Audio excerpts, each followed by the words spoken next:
Gentle parenting is often trying to express to the children that you can make the right choice on your own. And you have wisdom inside yourself. And it all comes down to this, like, I won't respond at all, which I agree with. Some people say gentle parenting is just emotionally regulated parenting. It's like, well, if you're ever exploding, that's sin. And so it's like, that's not what I'm talking about when I say spanking. So that's maybe a defining of terms kind of thing. But a lot of people just say, oh, you should never hit your child. You're trying to teach them empathy and kindness. And so you explain to them how it affected you. I'm like, that's called emotional manipulation. On the word of God, I will build my house. I will build my house. Welcome to Grounded. I'm Steve Hartland, pastor at Cornerstone Community Church in Joppa, Maryland.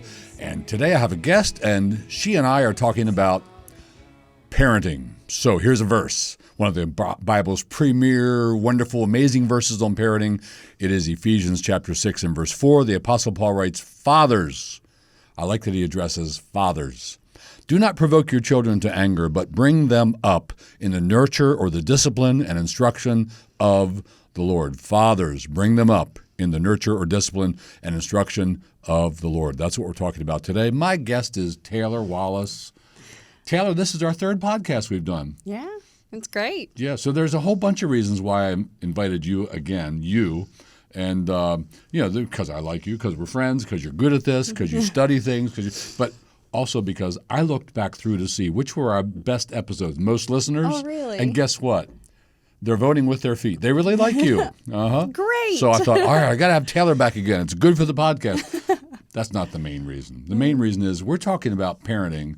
Yes. And are we parents? Yes. Are you a parent? I am. Tell us a little bit. How many kids do you have? Sure. I have 3 boys. I have a 2-year-old, a 4-year-old, and a 5.5-year-old. Yeah, so that's serious. We're in it. You're in it. Do they have any energy?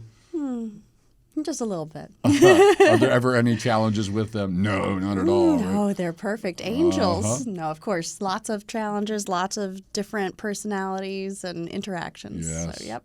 And you don't mind me saying, No, do you, go ahead. that they can't see this with your laptop sitting there maybe, but you're yes. just about ready to have number 4. You want to tell us about number 4? Sure. Number 4 is a girl. A so girl. We're so excited. We got our girl, and that'll be it. Yeah, but we were talking before, and then, like, Debbie and I always wanted to get a girl. We went boy, boy, boy, boy. You just keep trying. But we were kind of relieved when they were all boys because, like, all right, it's another one of those. We know how to do those. Yes. We're used to a girl would be a different thing. Do you have any thoughts, any apprehensions about that? Quite a bit. But the Lord is bringing us to it, so we will face it with joy and see what He has for us. Yeah, that's exactly right, isn't it? Mm-hmm. Yeah. In the providence of God, we're having a girl now. We're having a girl now, so. He's handing her to us and saying, raise this one up for me. Yes. So good. Mm-hmm. Well, so we are talking about parenting today. So I'm going to start us off here with a question, and that is, why is it right that we parents impose our wills on our children? Debbie used to tell me she struggled with this. She scores very high on agreeableness. And she felt like she would say, I don't feel like it's right to tell them what to do. I say, baby girl, you got to tell them what to do. Yes. You know? But she felt bad about that. Is it right? Is there a biblical warrant? Is there a biblical justification for us being like parents as opposed to being friends or enablers, something? Talk about it a little bit. Sure. I think there is biblical authority that God gives us this office of parent, because it's not just another role or something that you just get to hang out in and then move on from. This is now an office that you hold for the rest of your life. And so you are doing the parenting under God's will, right? And so if God tells you to do it, you've got to do it the way He tells you to. You are responsible. I like that you're using that word, it's an office. That gives us a different view into it. Like, what else is an office? So a government official, that's an office. Pastor. A pastor, that's an office. And parent is an office. Yes. That puts it in a whole different place, doesn't it? Yeah, it's not just about you expressing your feelings or even your personality or who you are or your dreams or aspirations through your children. It's about doing what God told you to do. Yeah.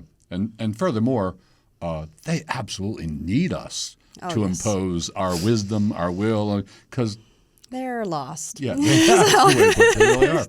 Yeah, they're kids. They just don't know much yet. I hate to say it, their brains aren't really developed very much yet. No, they're not. They absolutely need us to be there to guide, to correct, to put up fences, to discipline, to chasten. They're blessed Yes. if we do that. Yes. Yes. So, yes, very much so. So, let's talk about discipline, what it is maybe and what it isn't. So we open with a verse that talks about it. Bring them up in the discipline and instruction of the Lord.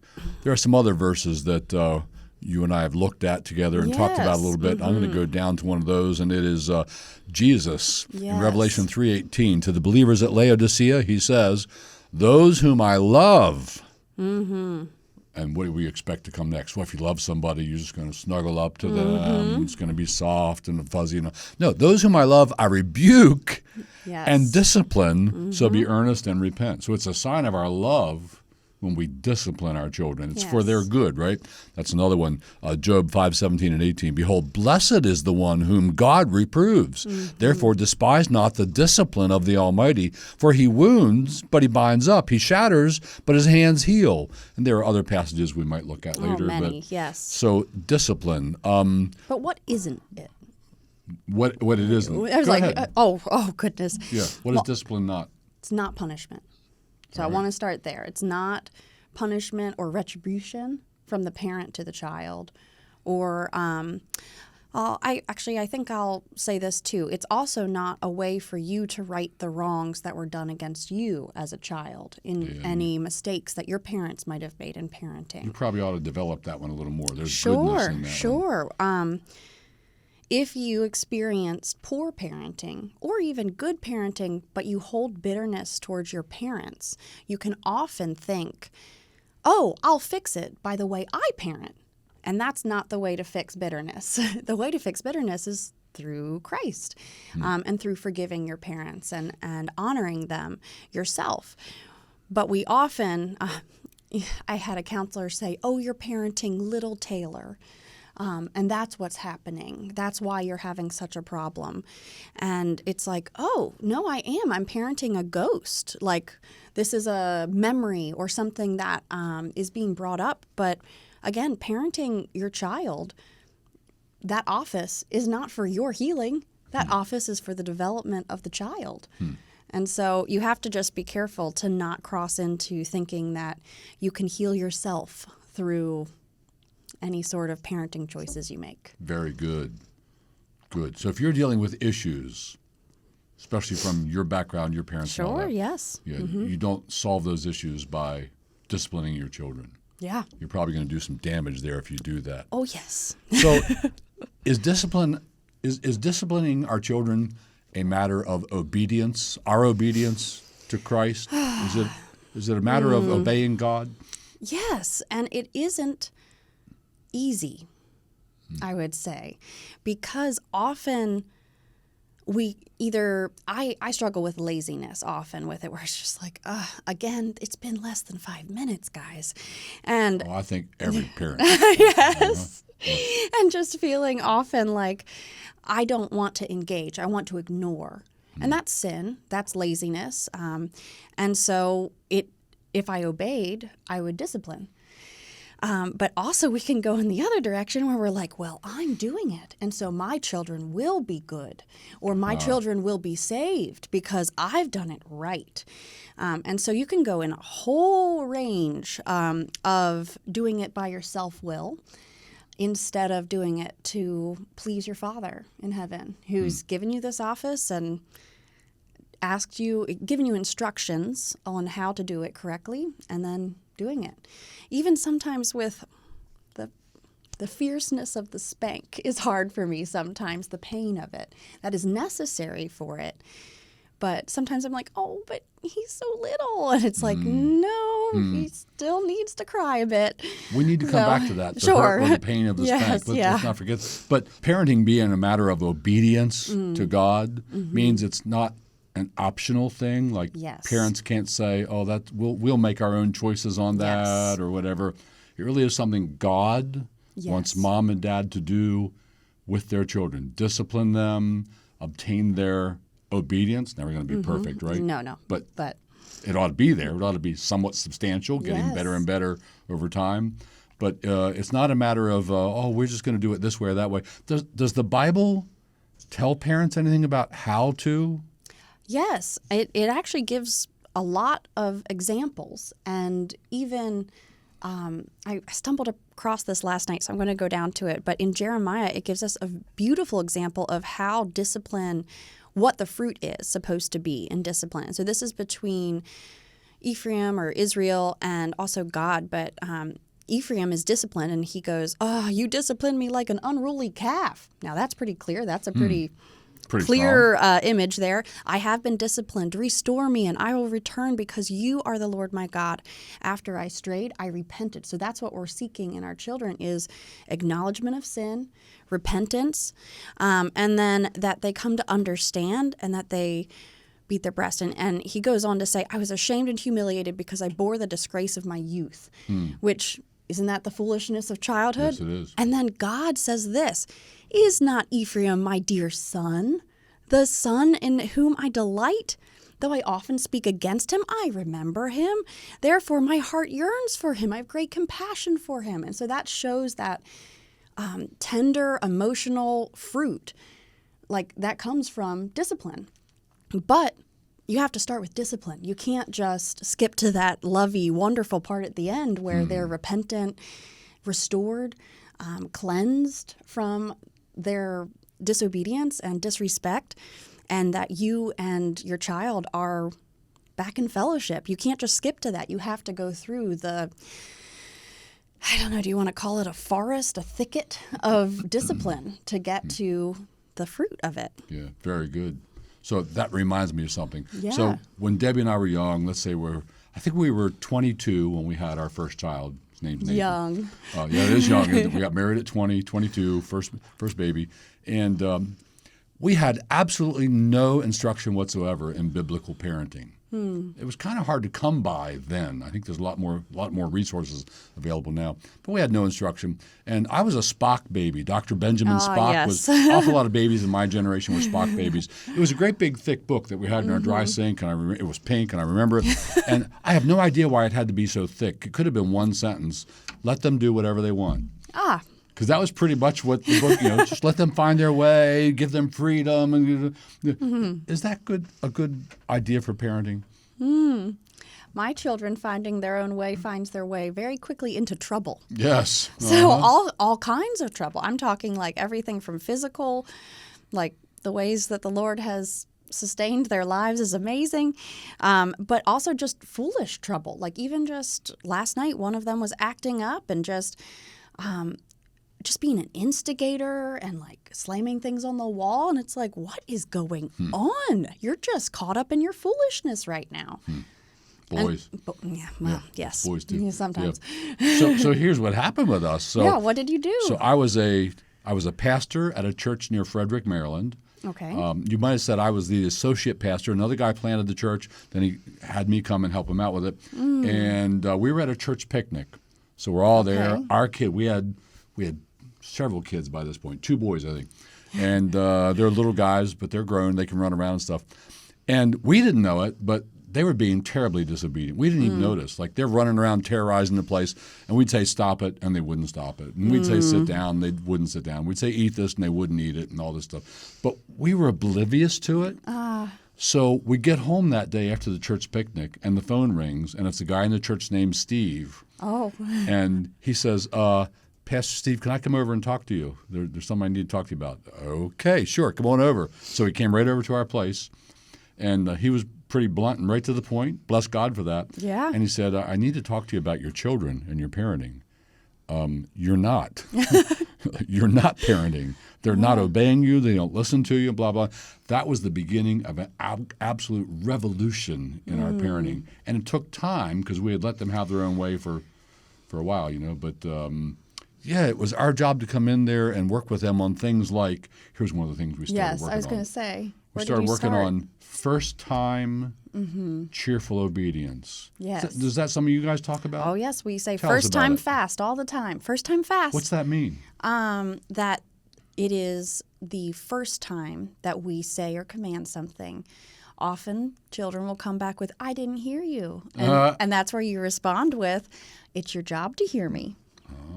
Or you need to be careful to listen, obey to God. And so you need to be careful and listen and obey mom. It's practice. But it's just requiring them to respond to your commands. Don't command all the time, I would say. Don't make, because sometimes, oh goodness, I catch myself and I'm like, do this, do this, do this, do this, do this, do this. And they're just like, it's too much, yeah. I can't catch up. And so you have to be careful what is a command versus what is a request. And then sometimes we have to tweak it and be like, okay, let me clarify. This is a command. Now do it.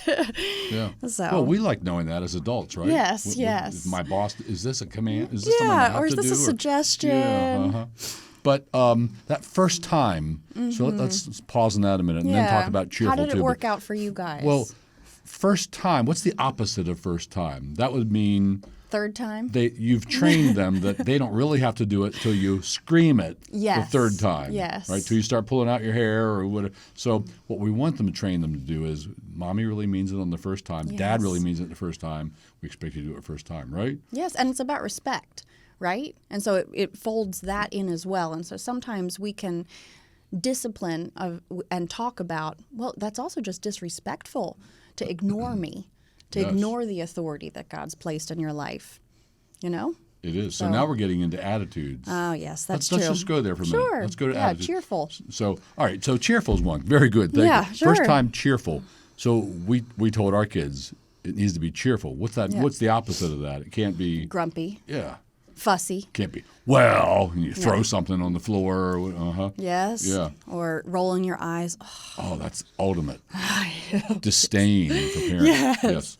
I'd be like, you will never roll your eyes at me again, right? And make it very yes. So we make it clear. emphatically clear. Yeah. But cheerful. So we want them to be able to say, yes. Okay. Yes, Mom. Sure, I'll do that. I remember taking one of our sons. One of our sons was crying and unhappy that I was making him do something. I have no idea what it was. Yeah, who knows? But his face looked anything but cheerful, right? And I actually took him in the bathroom and had him look in the mirror. I said, now look at your face. Does it look cheerful to you? Yes. And I forget what he said. He probably said, yes. I know But- those but it stubborn didn't. kids. But so that's a good standard, isn't it? First time, cheerful obedience. We're not always going to get that, are we? No, and in our family, we use the term happy heart because Nice. it just seems to work better. And so we instruct them even how to get there because we understand as adults, sometimes we don't want to obey or our emotions rise up when we see a situation where we know what God requires of us and we don't want to do it. So what do? How are we supposed to train ourselves and our children in self-control? And that's what I think it boils down to is that it's like, okay, so what do? You tell God. It's so simple. You say, God, I don't want to do this. And then you confess that and say, Lord, I'm not obeying. I don't want to obey. May you help me obey. And then what we do with our kids is say, what's one thing you can be thankful for right now? Nice. To try to help their hearts, to give them a little bit of a jump start into joy again. Because we have so much to be joyful about, but they choose grumpiness sometimes. Grumpy sometimes. Yes. So we discipline for actions that are wrong. You hit your brother or whatever. Oh, yes. But we also discipline for attitudes. Yes. So can you think off the top of your head, what would an example be of an attitude that you would want to discipline for? Impatience. How would that be? How would you see that in your son? Sure. So I'm having a conversation with another adult. My son comes up and goes, Mama, Mama, Mama. And I say, one moment. Yeah. And then he goes, Mama, Mama, Mama, Mama. And it's like, okay, we got to go and address this. And that's like a impatient fussiness that happens pretty often that we are trying to train out of our children. So that's one. I don't know. What did you run into? Well, I think that's a great example. And in fact, I love the example of they need to learn to wait while mommy's talking with somebody. They can't interrupt your conversation. Yes, exactly. So parents, did you hear that? You need to train your child to not interrupt adult conversations because it's rude, it's impolite, it disrupts them. So what we had them do, and we got this from somebody else, they would come up and they're allowed to put their hand on mommy's hip. Okay, that's a good way to do it. And then they had to just wait till mommy acknowledges them. And mommy might take a while finishing her conversation, and they have to learn to just wait. That's the thing we did. Yeah, that's good. That's a good one to do. Yes. But disciplining attitudes.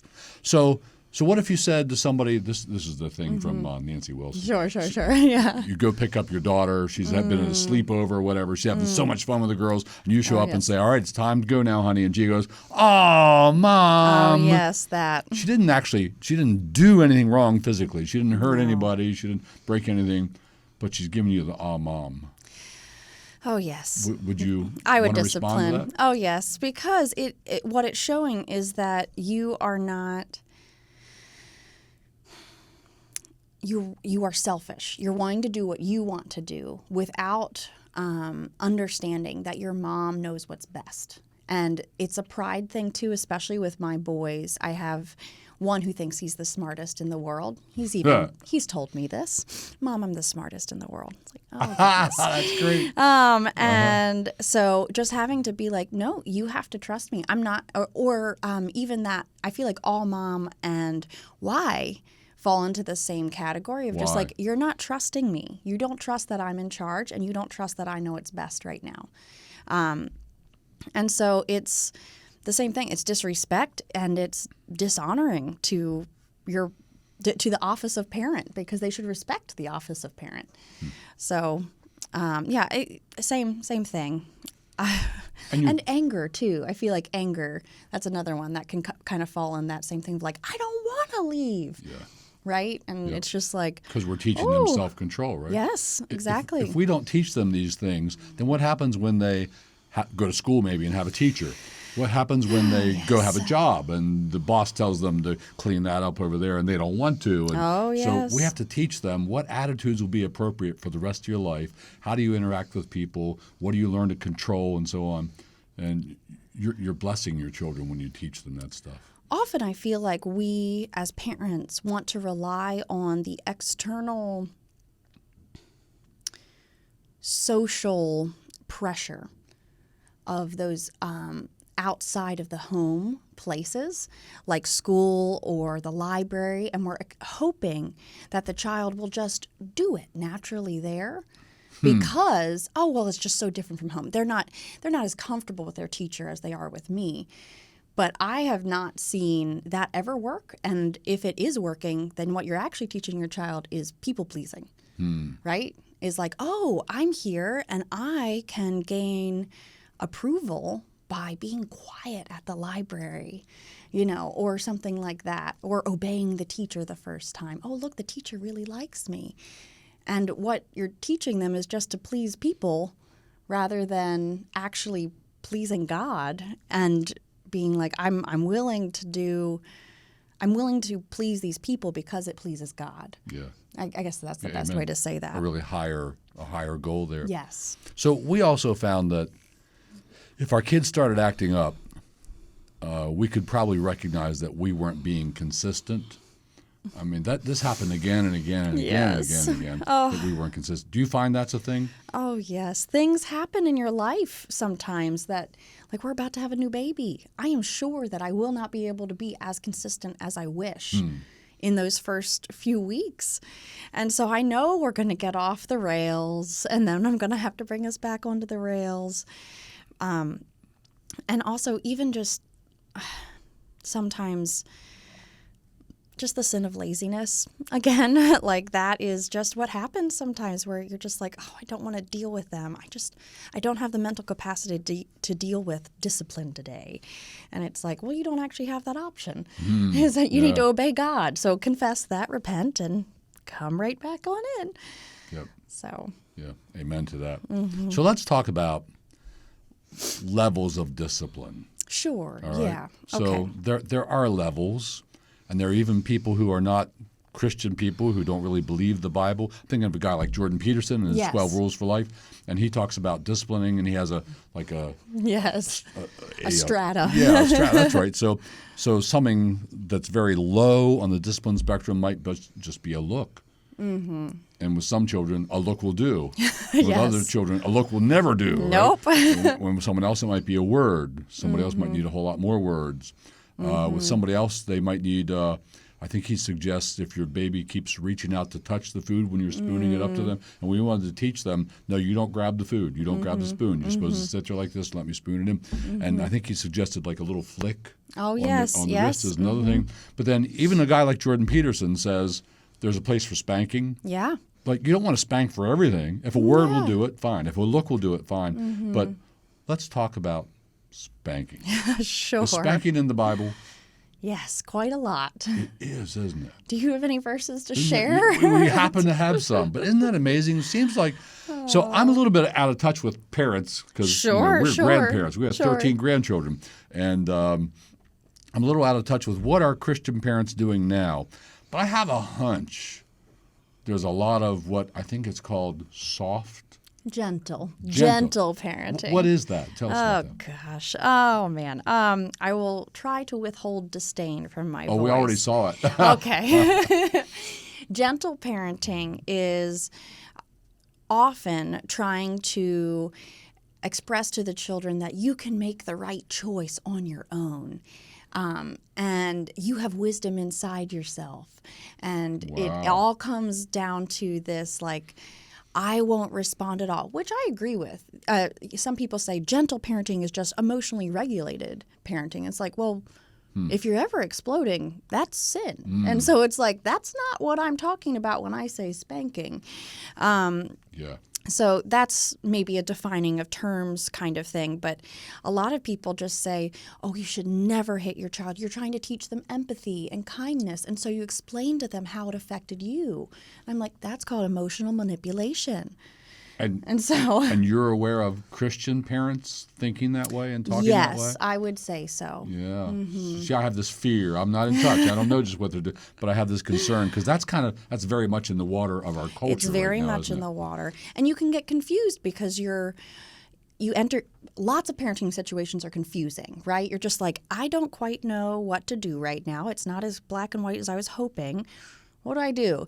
And what comes to the tip of my tongue sometimes is like, how do you think that made your brother feel? And it's like, that's not what needs to be stressed right now. What needs to be stressed is that you shoved him and took his toy. And that shows something in your heart. Yeah. And we would tell that's murder and stealing.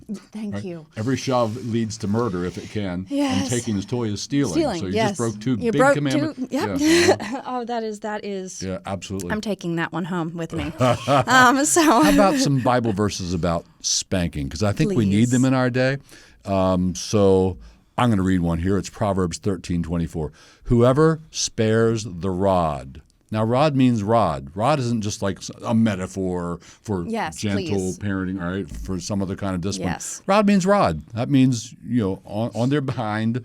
Whoever spares the rod hates his son. Oh, no, it's because I'm loving. No, actually, what you're doing is going to hurt them. I mean, by not disciplining them, it's going to hurt them in life. It's going to hurt them in their development. So God says, whoever spares the rod hates his son, but he who loves him is diligent to discipline him with the rod, that is. Yes. So it's not a matter of, well, we're parents and we can make our choices. Yes. It's a matter of, if you're a Christian family, you're a Christian mother, you're a Christian father, do you learn your parenting from God's word or from the world? Do you learn your parenting? Do you take your cues from God's word Yes. or the world? And it's a matter of submitting to God's word. Yes. Wait a minute. God is wiser. God is better than my little empathetic heart, right? God is better than our culture. And God tells me here's a means to an end that I want you to use. You agree with that? Oh, yes. God created your son or your daughter. God created them. So he knows how they work best. And he said the rod is what works best. Yes. And again, Okay. I'm agreeing with Jordan Peterson. Only as a last, yes, like yes. if a word will do it, then a word will do Yes. it. All right. If a talking to will do it, but sometimes we need a rod. There are some other verses. You want to read us one? Sure. Do not withhold discipline from a child. If you strike him with a rod, he will not die. If you strike him with the rod, you will save his soul from Sheol. And where is that? That is in Proverbs again. There's so many in Proverbs. This one's Proverbs 23, 13 through 14. So it's funny, isn't it? If you strike him with a rod, he will not die. No. Why does he say that? Because in my mama heart, I'm like, oh, but I'm supposed to be the source of life for them. And you have to understand that this is what gives life. Very good. Even though it's painful for the moment, I mean, if you even just look at Hebrews 12, it just goes on and on about how discipline is how we show our love and how we lead our children into wisdom, into life, into good obedience to us, yes, but also eventually to the Lord. We're not the ones who save them, of course, but they do learn and practice obeying, which they'll have to do for the rest of their life with the Lord. Mm-hmm. And so they get to do that with us. And with other authorities in their lives. Yes, many. Let me read a few more quick. Proverbs 29:15. The rod and reproof, so there's words and there's a spanking action. The rod and reproof give wisdom, but a child left to himself brings shame to his mother. So do you want him to bring shame to you? Leave him to himself. Leave him to himself is no rod, no discipline. It's like you run into that parent in Walmart, I'm sure. You do, don't you? Right? Absolutely. Proverbs 22:15. Folly is bound up in the heart of a child, but the rod of discipline drives it far from him. Yes. Yeah, folly is absolutely bound up in the heart of a child. Like, don't leave them to their own heart. Right? You got to teach them better than what's coming out of their What's even heart. making me think right now is in Psalm 23, the Psalm of the gentle shepherd. It says that your rod and your staff comfort me. And so, yes, one of them is for beating away bad guys, but the rod is for discipline of the sheep. The sheep, too. And so, and that's a comfort? Oh, good. So Yeah. we're also teaching our children that the rod is comfort. Yes. I'm comforted because I know my shepherd's there. I know my shepherd's caring for me. I know my shepherd will take care of me. And they won't let me, like my shepherd won't let me make such a poor choice that I end up maybe making a very bad choice that ends in a very bad consequence. Yes. One consequence might be if you allow your children to be so bad, you don't like them. Yes. That's a bad consequence. So don't let them do anything, Jordan Peterson says. Yeah. Don't let them do anything that would make you not like them. Yes. And yes. there's a further reason for that, because if you let them do things that make you not like them, nobody's going to like them. Oh, yes. So you've got to save them from a life where nobody likes them, they don't have any friends, they're brooding in the basement and getting angry, right? Oh, yes. So instead of that, you've got to teach them to do things that other people will like them for. Behave in this way, people will like you. So it's training with mom, it's training with dad, right? Yes, yes, yeah. Yeah, they need to like you. So let's talk about training. Sure. Having practice for how to obey, practice for, you do that? What do you Yes. describe that to us? What is that? This is a newer thing in our family, but it has been so helpful where we do obedience games. And so I'll have Obedience game. Yeah, I'll just have a little bowl of M&Ms. M&Ms are the best. And we'll say, okay, can you run downstairs and get your pillow? And when you come back, you get an M&M. Or even for my 2-year-old, simple, just being like, go over there and get your buddy and bring him right back. And he does it, and he, mama. And it's like, yeah, and it is so great. But we also are trying to train them that obedience really brings good. Like, it's not just drudgery, right? And so sometimes I'll try to make a little surprise, or I set up a little Christmas tree in their room, and I was like, okay, and I have all these ornaments. Mom, what are those ornaments for? Well, you just have to trust me. Take these ornaments to your room and see what I set up. And they're like, okay. immediate obedience there. Wow, that's easy. But or even just like, okay, pour these oats into the bowl so that we can make cookies. And they're training like, oh, yeah, mom asks me to do weird things sometimes. But man, sometimes it comes out to awesome things like cookies. So Pretty cool. yeah. Yeah. I can't remember. Did Debbie and I ever do anything like that? Did we have like trials, mock obedience trials, situations? yes. I don't know if we did that. But let's talk about what happens when you take them out someplace. Oh, So yes. let's make it the grocery store. The grocery store. How do kids know? There's like a switch flips Yes. in their head. And they know, oh, this is the grocery store. I can be really bad here. I can really get away with stuff here. So much. How do you train your kids to not get away with stuff in the grocery store? Any ideas? I'm sure Debbie did this too, where you would have to set up some ground rules. Almost every time I feel like I have to remind them what Remind the them ground. on the way out in the parking lot yes, in the being car. like, you don't run around. You don't hit people with your cart.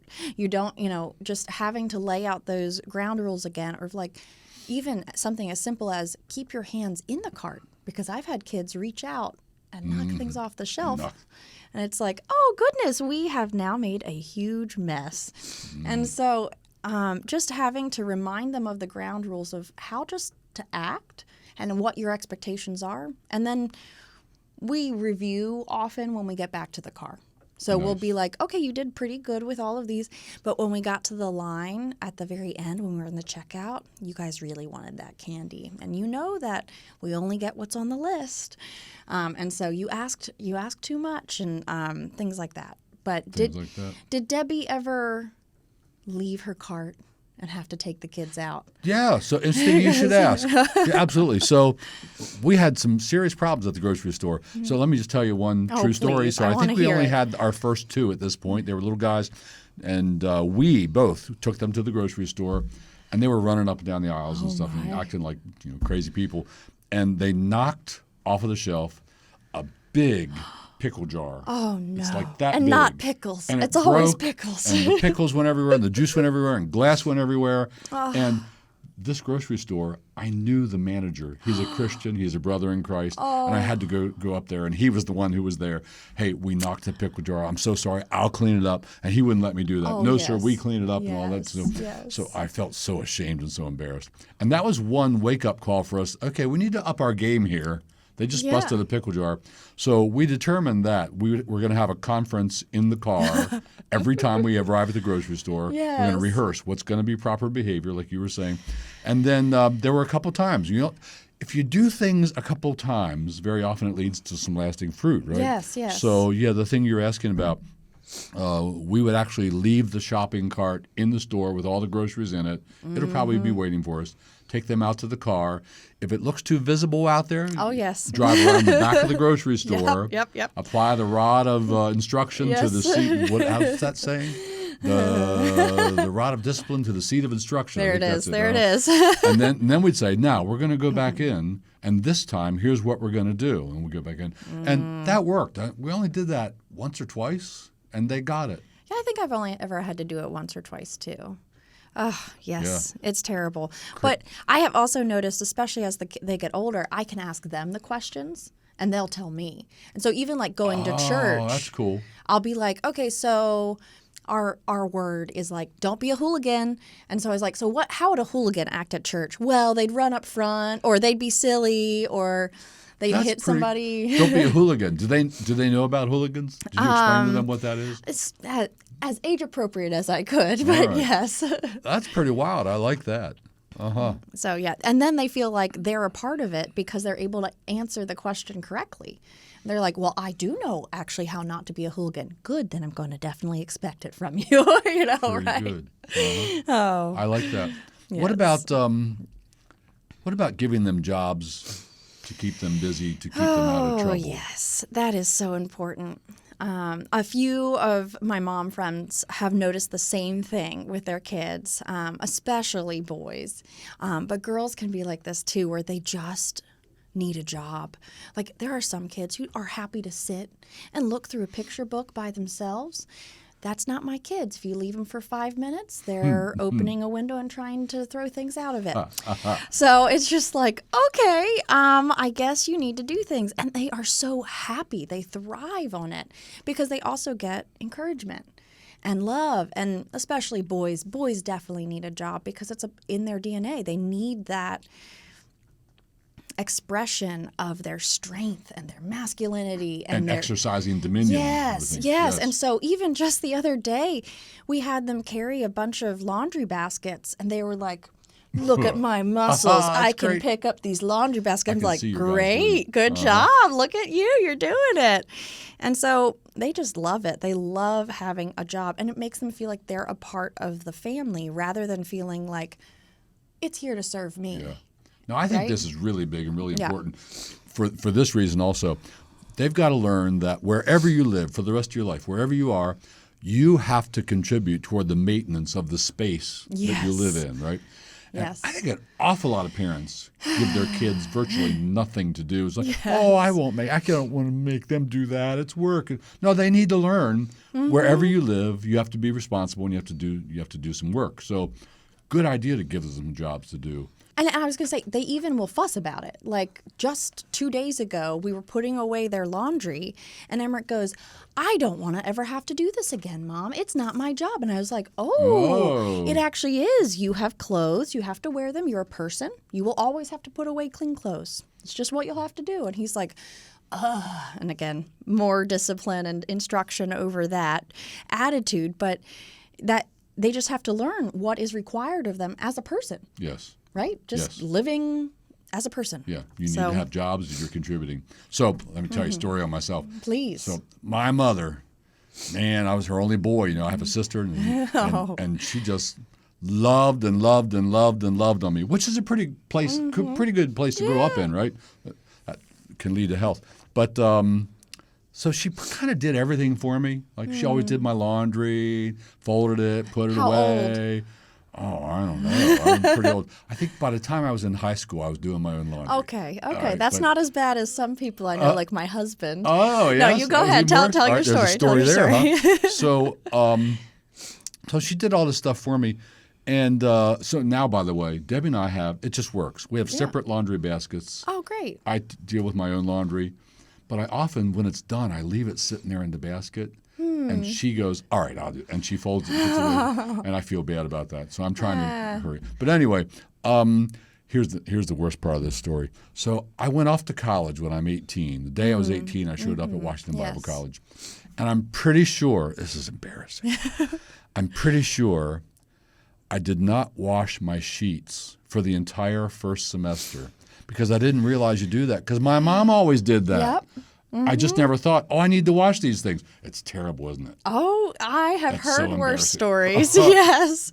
My husband actually, when he went. He's in this room, by I the know, way. I know. But when he went on a mission trip, one of his coworkers, who was also on this mission trip, had never done his own laundry. This is post college. Wow. To the point that he never washed his laundry for that whole year. He just wore stuff and wore stuff and wore stuff. Yep. Ooh. So there you mothers, go. teach your kids to do the laundry. Dads, teach your kids to do the laundry. Yes. Mm-hmm. Very good. Let's see. Let's talk about. Oh, can I talk about saturation love for a moment? Yeah, because I don't know what that means. Sure. What is that? It sounds bad. Is it bad? Oh no, it's Oh, supposed to good? be good. Oh, okay. What is it? It's making sure that your children are receiving so much love from you and affection and encouragement, even just touch as well, especially with my boys, that their tanks are full. So when you go to make the withdrawal of discipline, there's enough in there. There's no bottoming out of their tanks, because often when that happens, you can see it change on their face where they're just like, you haven't poured in enough, and I don't feel like this is like you even love me anymore. And it's like, oh, I guess we need to snuggle more after this discipline, but we will still have it, but we'll snuggle. And so just making sure that you are monitoring the tanks of your children Pretty to good. make sure that their tanks are full. Yeah. And this goes into adult relationships. So I'm a course. pastor, and Yeah. there are people in the church, and I am conscious of the fact that, like, when I'm with somebody. So I made a visit to a house yesterday and had to talk with them about something that could have gotten difficult. It didn't. It went wonderful. They're great people and all that. Good. But I was conscious of the fact that by driving to their house, I'm putting money into my bank with them, right? yes. By be willing to show up, coming to them to talk about this thing, to make sure we're good, showing them respect in the way the conversation went, giving them the benefit of the doubt in the way they can. I'm just investing in the relationship so that when I have to draw on that someday, Yes. I can draw a little bit and it'll be Yeah. okay, right? Yes. So this goes into adulthood. You're teaching your kids. You and I your kids hope. have to do that. Yes. Yeah, yes. very good stuff. So, are each of your sons different, unlike one another? So we have 4 boys, Yes, and my saying is each one came out of the womb saying something different. Yes. Yes. So That's a good way to say it. The first one, there's a lot of different things we could pin on him, but the one we picked is he was the police. Like he was the police. enforcer of righteousness. He was really that. His righteousness or God's righteousness? Well, Okay. yeah, whatever righteousness he could get hold of. So he came out of the womb almost saying like, somebody's doing something wrong and I'm going to catch it. The number 2 one came out of the womb pretty much saying, let's have fun. The number 3 one came out of the womb saying, I'm feeling kind of blue today. And the number 4 one came out of the womb and said, I love you and want to please you. What can I do? They were all so different. Are yours different? Oh, yes, very much so. We have a few different mixes, but my eldest is definitely, I am in charge. I have good ideas, and I know what I'm going to do. He's the visionary. Is he the one that's smarter than everyone on the planet? Yes, that's what he That would seem to believes so fit. far. But then my second is a sweetheart. He really is, but he's also wild. So he has 2 very different. Like he just, whoever starts the mosh pit. That's going to be him. That'd so be him? I know that. It's okay. But he's also going to vacuum your floor for you. So happily, joyfully, can I vacuum, Mom? It's like, sure. And my third one just seems to roll with whatever. Maybe that's what happens as kids. As By you the go third down, one, right? They're just like, I'm easygoing. Whatever is happening is happening. So, Yeah. but Yeah, and now you're about to have a daughter, and that's I going to be know. all different Oh, too. who knows? Oh. But are there any specific things you need to do to like navigate their differences? Can't treat them all the same, right? Yeah. I heard a good like metaphor for this is that not everyone needs to spend the same time in the bath. Some people need to really scrub, and some people were already pretty ready to be clean. This is a metaphorical bath. A metaphorical bath, of course, yes. And so it kind of works with discipline too. Often the hardest heart of our children wants to make sure that everybody gets the same as him. But I've had to explain to him that his heart is harder. And so he might need more because he needs to have his heart softened. But then other times the other one needs his heart softened more. So it's, I don't know, it's a toss-up. But often, again, it's just paying attention to them as individuals. Maybe, I don't quite know. What do you think on this? Because it's still very fuzzy for me as I go through it. Well, ours differed so greatly that that one needed a whole lot more discipline. Okay, yes. That one over there, the youngest one who came out saying, I love you and I want to please you and I want to do what's good and I want to be obedient and tell me what to do. I mean, we hardly ever had to do any kind of discipline with him whatsoever, all the way up till he got married. And then it's her problem, right? But, Yeah, pass it off. and then there were others that required much more attention. And the one that came out saying, I'm feeling kind of blue. He needed a very different kind of attention than the other ones did. In fact, looking back on it, I think I should have been much more all over that with getting him the kind of attention he needed and affection that he needed and so on and so forth. So what are we saying? Parents, know your children, know their differences, and work with each one accordingly. And I was going to say, like, even with just knowing almost the sins that they are most prone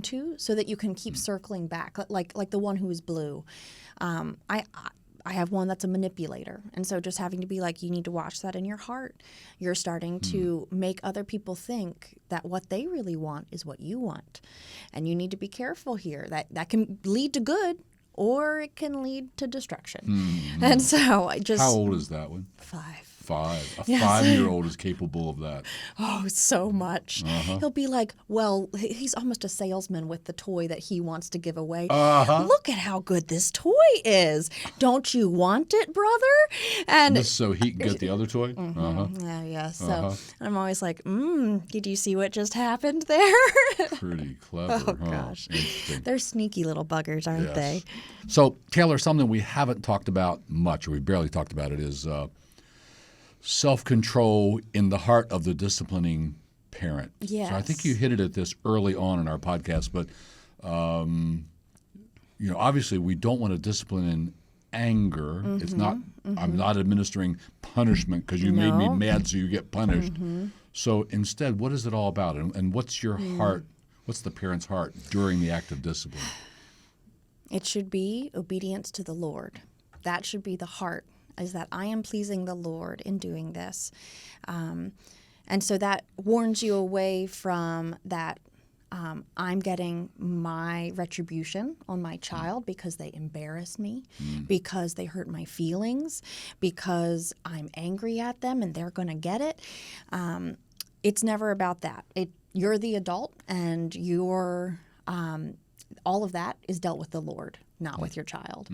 And so you have to come into it with the same heart that you're requiring of your child, a cheerful heart, right? You're requiring cheerful obedience in your child, and so that's required of you. That's pretty good. And so you come in with a cheerful heart. All right, we're going to go do this. And so sometimes at the end of discipline, like my kids and I are laughing. Yes, I spanked them. Yes, they cried. Yes, they got comforted and loved.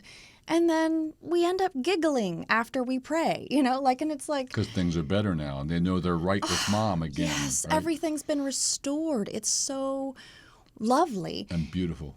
Yes, and sometimes they still have a little bit of sourness in their heart, and we've been saying, okay, stay in here then until you're ready to come out with a happy heart. We've had some times where they'll stay in there for 20 minutes, and we're like, well, you're missing out on the fun out here, so... Okay. It's taking them that long to subdue their emotions, subdue their heart and all that. Yes. But what we're saying is, another way of saying this is, I think you'll agree with me, you should never discipline in anger. You never discipline because you're out of control. You never discipline because they made you mad what they did and you're going to get them. It's never about that. Or fear. That's the other one. You want to be careful with fear as well, because sometimes you want to discipline because they scared you so much.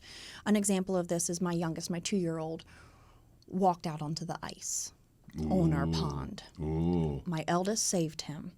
Amazing, wonderful son. Praised him out the wazoo, but man, did I want to get that little one and be like, you will never do, I wanted to explode on him so that it really scared him too, so that he understood. But it was... I had to calm it down. And so sometimes if you are so emotionally afraid or teed up for something, sometimes I just have to be like, just go and sit in the bathroom. That's where we do discipline. Like, just go sit.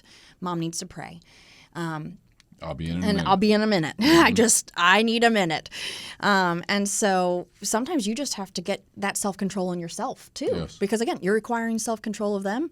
So what are you going to show them? Either self-control or lack of self-control. And that's exactly right. It's a very self-control thing. The fruit of the Spirit is ... self-control. So you're able to rein in your own emotions. And if you're out of control in your emotions, don't discipline them now, right? It's better not to. You'll overdo it. So wait till you're sweet in your disposition, and then it's more of a cerebral thing. I'm doing this to God. I'm doing this for my child. It's going to be good for them. Yes. Yeah. And very important. Again, sometimes for me, it is just saying like, no, the spank actually has to hurt.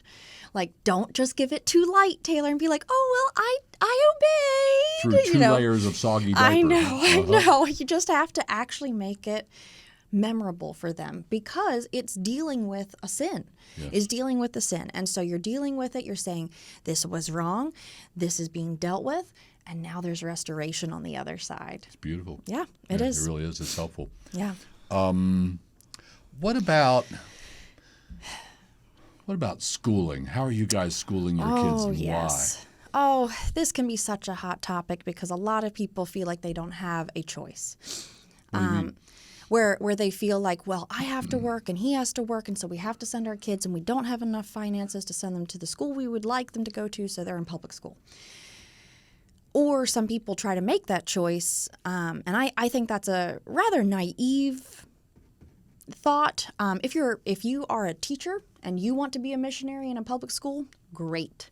That's fine. But I think your children are most likely unprepared and unvetted missionaries. Yeah. So there's a lot of that, isn't there? Just talk about, we send our kids there because we want salt and light. we want them to be missionaries. They are not ready to be They're missionaries. not. No. No. The culture is too big, it's too powerful, it's going to cave in on Yes. them. Now, our position at Cornerstone here, we're both part of the same church, is we don't take a position on how. Yeah. It's your choice. You're the parents. You get to choose. And we have parents with kids in public school, and we don't say a word to them about that. Yep. But we do want to say, man, public school was bad enough when I was a kid. And now, wow, like there are missionaries from the other team Oh, yeah. looking for your kids to be their converts. Yes. At very young ages. Yes. So just not a healthy place. So if you have your kids in public school, we would say you better be very aware of what's going on, very in touch with your school, very involved with your school, very involved in your kids' lives and who are their friends and all this stuff. Oh, yes. So many things. But what about sending them to a private Christian school? How would you feel about that if you can afford it? Not everybody can. If you can afford it, I think that's a great place for them. And I think you still need to be involved in their lives because there can be wolves in sheep's clothing, even there. And so you still need to be wary of what influences are coming into their life, or even how the teachers are teaching the curriculum can sometimes be like, well, you're twisting that, so let's talk. And you just have to be careful. We currently are homeschooling, which has been a great choice for us so far, but I can tell that my boys are ready for the challenge that I can't give them at home.